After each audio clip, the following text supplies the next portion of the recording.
उजालों को तो अब वनवास ही लेना पड़ेगा। सूर्य के बेटे अंधेरों का समर्थन कर रहे हैं। नमस्कार, मैं जनवक्ता श्री ओम गौतम और भारतीय संस्कृति के जो पुरोधा बना करते थे उनके वंशज आज किस तरीके से भारतीय संस्कृति, भारतीय देवी देवताओं और उन देवी देवताओं का अपमान करने वालों की जब लड़ाई चल रही है उसमें मौन होकर उन अपमान करने वाले दुष्टों का समर्थन करते हुए नजर आ रहे हैं। एक तरफ उत्तर प्रदेश सरकार है जो तांडव नाम की वेब सीरीज को बनाने वाले, उसमें एक्टिंग करने वाले, उसको लिखने वाले और उसको अपने प्लेटफॉर्म पर चलाने वाले अमेजन के ऊपर केस कर रही है, एफआईआर दर्ज कर रही है। और दूसरी तरफ शिवसेना है जो कभी बाला साहब की पार्टी हुआ करती थी, जो पाकिस्तान की टीम भारत में न खेले इसलिए पिच खोद दिया करती थी। उसी शिवसेना के उद्धव ठाकरे की चुप्पी इस पर बहुत कुछ कह जाती है। दूसरी तरफ महाराष्ट्र सरकार इसी तरीके के मामले में जिस तरीके के एक्शन पहले ले चुकी है, अगर वैसे ही एक्शन लेती तब भी एफआईआर होना जरूरी था। लेकिन एफआईआर करना तो दूर की बात, जब राम कदम एफआईआर दर्ज करा देते हैं और इन सभी अपराधियों की गिरफ्तारी की मांग करते हैं तो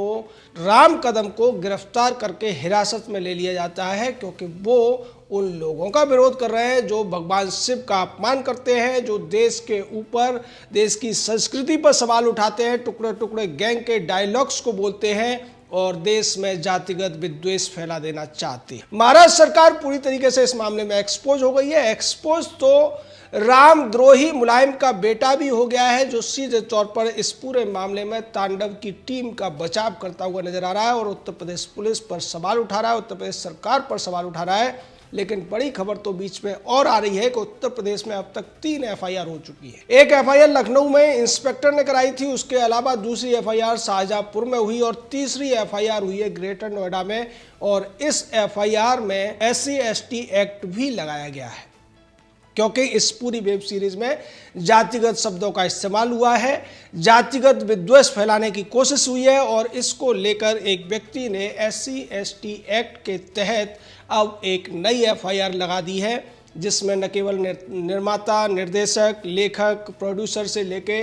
एक्टर्स भी शामिल हैं और अमेजन भी शामिल है। अब ये देखना दिलचस्प होता जा रहा है कि इस पूरी की पूरी लड़ाई में, जो कि ईश निंदा का स्पष्ट तौर पर मामला है, उसमें उद्धव ठाकरे जो बाला साहब ठाकरे का बेटा है, महाराष्ट्र का मुख्यमंत्री है, वो कब तक चुप रहता है और उसका शकुनी संजय राउत कब अपना मुंह खोलता है और कब इन लोगों की भर्त्सना करता है, आलोचना करता है या इन लोगों को गिरफ्तार कराने का काम करता है। आपको याद दिला दें कि अनिल देशमुख ने पिछले साल जुलाई में एक पत्र लिखा था और ये पत्र लिखा गया था सूचना प्रसारण मंत्रालय को और इसमें यह कहा गया था कि एक फिल्म आई है Muhammad the messenger of God, ये पूरी दुनिया में चल रही है, भारत में ये रिलीज नहीं होना चाहिए, क्योंकि रजा अकादमी के लोगों ने हमको ये शिकायत दी है कि इसके द्वारा ईश निंदा, ब्लेसफेमी का अपराध किया गया है और इसके रिलीज होने की वजह से समुदाय विशेष के लोगों का सेंटीमेंट हर्ट होगा, इसलिए इसकी रिलीजिंग पर रोक लगाई जाए, OTT प्लेटफॉर्म पर रिलीजिंग पर रोक लगाई जाए। और उसके अलावा साथ में यह भी कहा गया कि YouTube, Facebook, Twitter, Telegram, WhatsApp, Instagram और स्नैपचैट जैसे जो दूसरे संदेश वाहन के जो दूसरे साधन हैं उन पर भी इसको किसी भी तरीके से शेयर करने से रोका जाए। अब ऐसी मांग करने वाला, इस तरीके की बात उठाने वाला व्यक्ति इस पूरे मामले पर क्यों चुप है? महाराष्ट्र का गृह मंत्री इस तरीके की चिट्ठी उस समय क्यों लगी थी? उसे लगा था कि जो मोहम्मद के ऊपर अगर फिल्म है तो ब्लेसफेमी के तहत आती है, लेकिन भगवान शिव के बारे में कुछ कहना, माँ सीता राम जी के बारे में कुछ कहना, उनका मजाक उड़ाना, उनकी हंसी उड़ाना और जातिगत विद्वेष फैलाना, तमाम झूठी चीज़ें फैलाना उस दायरे में नहीं आती है। इसीलिए महाराष्ट्र सरकार इस पूरे मामले में चुप्पी साध के बैठी हुई है। उनके मुंह में दही जम गया है या किसी ने उनके मुंह में फेविकॉल लगा दिया है, पता नहीं चल पा रहा है। दूसरी तरफ रामद्रोही मुलायम सिंह जो आजकल बिस्तर में पड़े हुए हैं, उनका बेटा नेता बनने की तमाम कोशिशें कर रहा है। एक बार मुख्यमंत्री रहा, लेकिन मुख्यमंत्री रहने के बाद जब वो अपना बंगला खाली करने की नौबत आई थी तो वहाँ से गमला,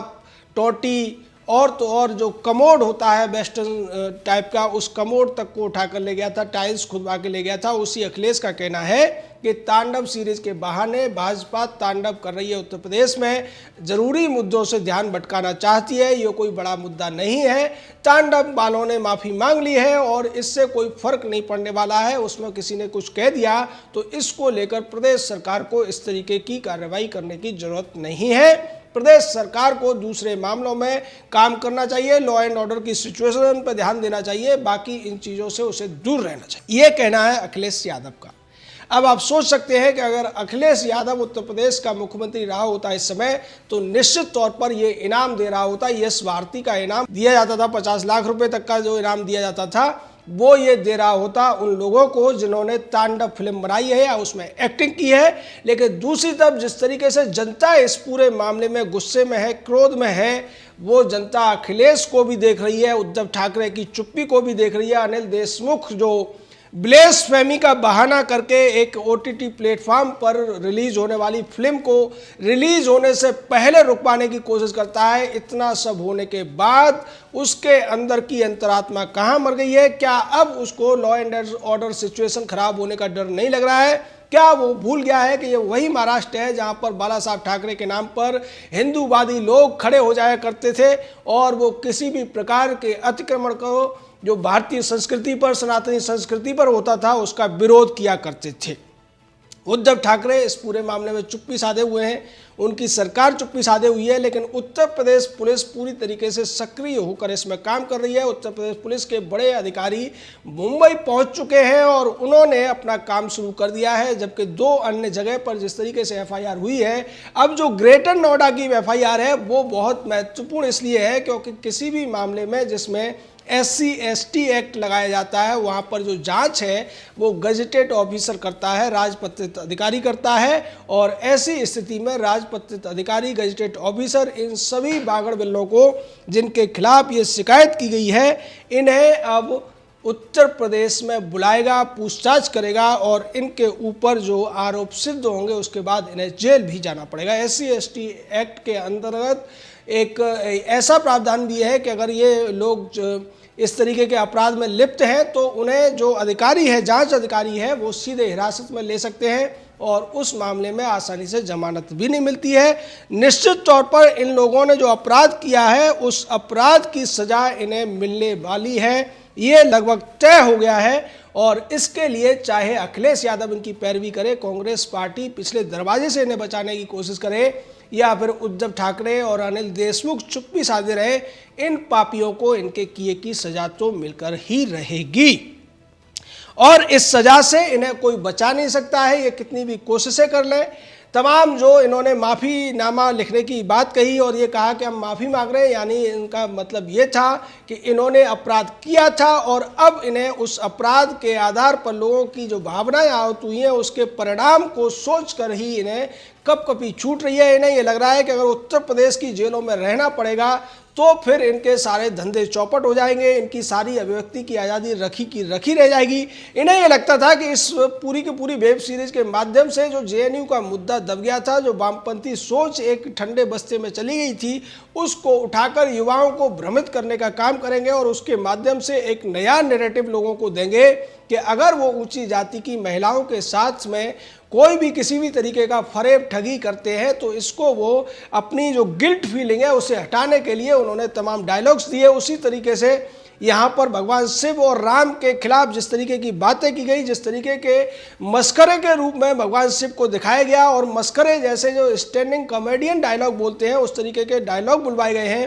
क्या अगर यही डायलॉग, जो बात अनिल देशमुख ने एक चिट्ठी में लिखी थी जुलाई में, उस तरीके के उन चाहे प्रॉफिट के बारे में या उससे जुड़े हुए लोगों के बारे में होते, ये लोग जो आज पूरे देश में जो विरोध हो रहा है, जो इसका एक पूरा का पूरा उपद्रव हो रहा है, उसके लिए उन लोगों को दोषी ठहराते जिनकी भावनाएं आहत हुई हैं, या फिर ये चुप होकर शार्ली हेब्दो की तरह से चुप बैठ जाते और जो भी अपराध होता, जो भी उपद्रव होता, उसका मूक समर्थन करते रहते। आज अखिलेश को सहिष्णुता याद आ रही है और अखिलेश सीधे तौर पर उत्तर प्रदेश की सरकार पर सवाल उठाने की हिम्मत कर रहा है, लेकिन अखिलेश ये भूल गया जब इस तरीके के मामले आते हैं तब वहाँ पर इन्हें ईश निंदा का कानून नजर आता है और इन्हें लगता है कि ये ईश निंदा हुई है। और जिस तरीके से पिछले दिनों देखा भी गया है, पिछले सालों जब खबरें आती थी कि किसी ने अगर मजहबी किताब को हाथ तक लगा दिया या उसका कहीं पन्ने फटे हुए मिल गए तो उस पर तमाम उपद्रव हो जाया करते थे। रोहिंग्याओं के ऊपर जो कुछ हुआ था उसके बदले में जो आज़ाद मैदान में हुआ उसको भी सारी दुनिया ने देखा था। वहाँ पर खड़ी हुई पुलिस की बहनों को आग लगाई गई, मीडिया कर्मियों को पीटा गया। उस तरीके की जो सहिष्णुता है वो इन्हें मंजूर है, लेकिन अगर शांतिपूर्ण तरीके से बहुसंख्यक समाज अपने देवी देवताओं का अपमान होने पर उसके खिलाफ सड़कों पर निकलता है, अपराधियों को सजा देने की बात करता है, उनके खिलाफ एफआईआर कराता है, तो फिर अखिलेश यादव जैसे लोगों को, राहुल गांधी जैसे लोगों को और दूसरे वामपंथी कामपंथी लोगों को इसमें यह नजर आता है कि सरकार किसान का जो आंदोलन चल रहा है उससे ध्यान भटकाने के लिए ये सारा का सारा ड्रामा कर रही है और इस तरीके की बयानबाजी सामने आती है। लेकिन महाराष्ट्र सरकार को अपना इतिहास खंगाल लेना चाहिए और उसके गृह मंत्री को भी समझ लेना चाहिए कि अगर Muhammad messenger of God film के रिलीज होने से मजहबी लोगों की भावनाएं आहत हो सकती थी, तो यहाँ पर जिस तरीके से ये तांडव वेब सीरीज चल रही है इसमें तमाम बातें सामने आ चुकी हैं और बहुत सी बातें और सामने आनी है, क्योंकि अभी इसके कई एपिसोड आने हैं। उनमें किस तरीके के डायलॉग्स ये बुलवाएगा अब्बास जफर, सैफ अली खान जैसे लोग कैसे डायलॉग बोलेंगे, जीशान अली खान जैसे लोग कैसे डायलॉग बोलेंगे, उसको ध्यान में रखते हुए कम से कम अनिल देशमुख को अपने पुराने चिट्ठी याद करके इसके ऊपर कार्रवाई करने के लिए थोड़ी हिम्मत दिखानी चाहिए। लेकिन वो नहीं दिखा सकता क्योंकि महाराष्ट्र की पसोठावादी सरकार सिर्फ और सिर्फ तुष्टीकरण के लिए काम करती है, जैसे रामद्रोही मुलायम और मुलायम का बेटा अखिलेश यादव उत्तर प्रदेश में करते रहे हैं। लेकिन ये सब न भूलें, उत्तर प्रदेश पुलिस और उत्तर प्रदेश की सरकार इस मामले में निर्णायक स्थिति में है और वो अपनी कार्रवाई शुरू कर चुकी है। जय हिंद, जय भारत।